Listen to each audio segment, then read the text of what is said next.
You know how you see shows or you see moments in film or on stage and you're like, that's real. Like, I felt that. And even though I'm not in this exact scene or I've never been here, like, I can feel this.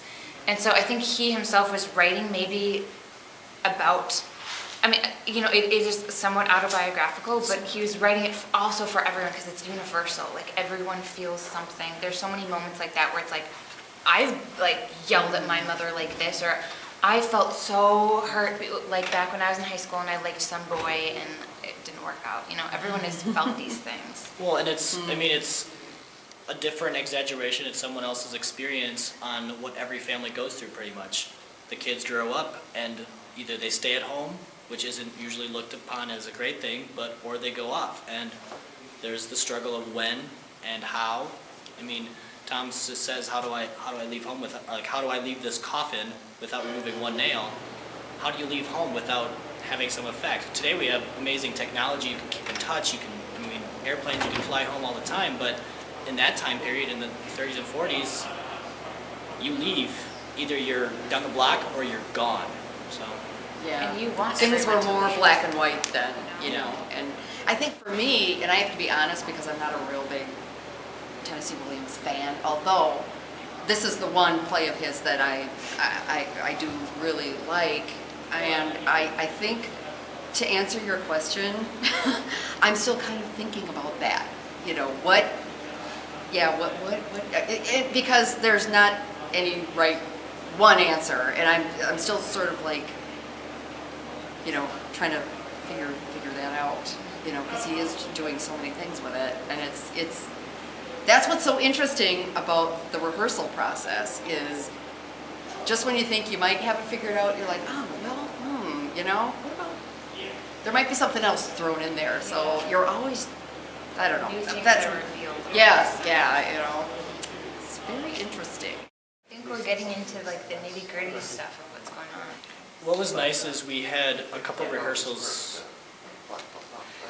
Like before in Christmas. like December area, like middle of December, and then we had almost, I think, 2 weeks, 2 full weeks off. And so I used a lot of time to memorize and analyze my character a little bit more, and just having those 2 rehearsals, we talked a lot. We didn't do anything. We had one read-through before that break, and then we came back, and I was just ready to work because I had so much time with the script, and just like it was just, that was book work, and now I'm ready to get my feet. It was really great though to just, we had one rehearsal where we read through, but the second one we just talked for like 2.5 hours about each of our characters.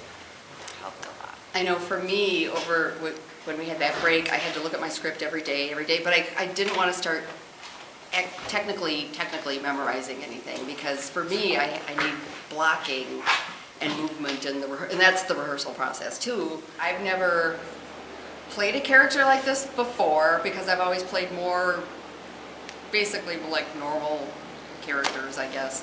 So for Amanda, I mean, she says a lot of things that I'm like, oh my God, I would never say this. You know, I could never treat somebody this way, you know. But in some ways, that's empowering as a person, you know, because it is seeing, that's the great thing about theater, is seeing things from somebody else's point of view. And so for me, it's really interesting to get into her mind and to get into that and think, oh, this is what it's like to be this sort of like weird, because I'm so normal. But, you know, it's just a different character. And as an actor, it's just a wonderful part, especially for an older woman. I think that everything happens for a reason. I think the 3 of us got cast for a specific reason, and I mean, there's so many attributes of Tom that I have in myself, and I'm sure that anyone else who would have been cast would feel the exact same way, because I mean, that's the beauty of theater, is you find who you are within that character. You bring your own personal experiences to it, and the part is so well written that it pretty much can apply to anyone.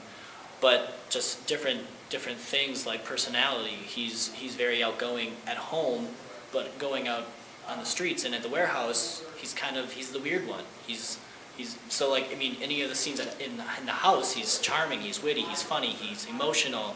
He's got all these different things. But then when Jim's around, he's like doesn't do anything. And I mean, I can use that as, because I'm personally a shy person, and I use theater to help me branch out of that. Because I mean, I'll go to a friend's house and I'll just be sitting there watching a movie, not talking to anyone, and that's kind of how I feel like Tom would be too. He would do the same thing. So I mean, every part that I've played, I've found parts of myself within that character, and if I like it, I might explore it. Well, I've learned things even in this week, and I mean I studied this play in college, so I knew of it and I'm familiar with it, but then actually becoming one of the characters is much different. And I think like what I've learned so far, one of the biggest things is that strength is many things for many people. I think like a lot of times we read books or we read plays and we like look at the strong person either physically or, you know, the person who has it all together as being really strong. And in Laura's case, I think a lot of plays, productions of Glass Menagerie I've seen kind of paint her as like this weakling. And really, I think she is really strong. I mean, if I think about her characteristics, she's extremely patient. You know, she's just patient with everybody. She's fragile, but she lets herself be that way. You know, she lets herself feel things. So even though she cries kind of at the drop of the hat, like why is it bad to cry at things? It's not. That could be a sign of strength instead of shoving everything down.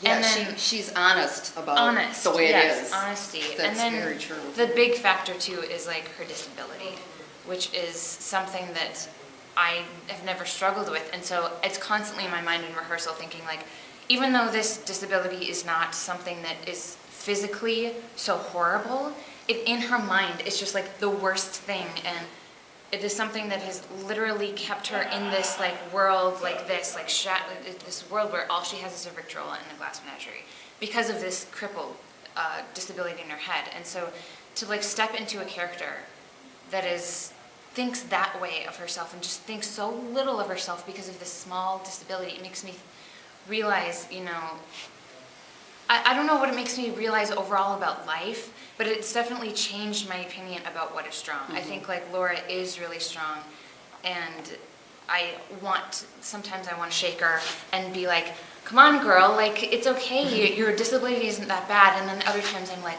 wow, you listened to that entire conversation and you're okay, and like Strong in spirit. exactly. There's a great contrast between Laura and Jim, who is played by Matt, who she was here to be part of this. But his character was superstar in high school, did all kinds of stuff, amazing character, super, like, he would be strong on the outside, but then he graduates and he's working in a warehouse, which at that time, you know, the Depression had just happened. A lot of people, no matter how strong they are going to be in that situation, but it's just a great contrast to show Laura's strength versus Jim's strength and how they can, like, almost like opposites attract in a sense, and I mean, obviously it doesn't work out, spoiler. Yeah. But just, I don't know. But Jim had everything, you know, at one point, and now he's like, you know, Well, and maybe not. it also touches on disabilities, and everyone in some way has something that makes them, in their mind, not perfect. Yeah. Or not, you know, different levels of that. Not that everyone strives for perfection, but, I mean, some people do, but whatever.